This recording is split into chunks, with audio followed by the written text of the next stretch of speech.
ఆయన దేశంలోనే ప్రముఖ వ్యాపారవేత్త, దిగ్గజ కుబేరుల్లో ఒకరు. అటువంటిది ఆయన కుమారుడి వివాహం ఎలా చేస్తారనేది ఆసక్తిగా ఎదురుచూశారు. కానీ దేశంలోని అపర కుబేరులలో ఒకరైన గౌతమ్ అదానీ కుమారుడు జీత్ అదానీ వివాహం దివాషాతో నిరాడంబరంగా జరిగింది. అహ్మదాబాద్లోని అదానీ శాంతిగ్రామ్లో కుటుంబ సభ్యులు సన్నిహితుల నడుమ ఈ వేడుక జరిగింది. ప్రముఖ పారిశ్రామికవేత్త బిలియన్నేర్ గౌతమ్ అదానీ చిన్న కుమారుడు జీత్ అదానీతో దివా జైమిక్ షా పెళ్లి అహ్మదాబాద్లోని అదానీ టౌన్షిప్ శాంతిగ్రామ్లో గుజరాతీ సంప్రదాయంలో చాలా సింపుల్గా జరిగింది.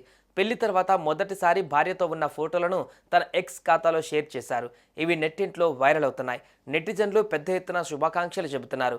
గుజరాతీ జైన్ సంప్రదాయంతో కొద్దిమంది బంధుమిత్రుల సమక్షంలో సింపుల్గా వివాహం నిర్వహించామని గౌతమ్ అదానీ అన్నారు. అందరూ శ్రేయబులాసుల్ని ఆహ్వానించలేకపోయినందుకు క్షమాపణలు చెప్పారు. పెళ్లికి ముందు గౌతమ్ అదానీ మంగళ సేవ అనే కార్యక్రమాన్ని ప్రకటించారు. ఇది కొత్తగా వివాహం చేసుకున్న దివ్యాంగ యువతులకు సాయం అందించే కార్యక్రమం. దీని ద్వారా ప్రతి ఏడాది 500 మంది దివ్యాంగ వధువులకు లాంఛనంగా 21 మంది దివ్యాంగుల వధూవరులను కలిసి జీత్ అదానీ ఈ కార్యక్రమాన్ని ప్రారంభించారు. అంతేగాక 10,000 కోట్లు విరాళంగా ఇచ్చారు. ఈ వివాహ నగదు బహుమతిని వివిధ సామాజిక కార్యక్రమాలకు వినియోగించనున్నారు. అందులోనూ ఎక్కువ భాగం ఆరోగ్య సంరక్షణ, విద్య, నైపుణ్యాభివృద్ధిలో భారీ మౌలిక సదుపాయాల కార్యక్రమాలకు నిధులు సమకూర్చడానికి ఉపయోగించనున్నారని సమాచారం.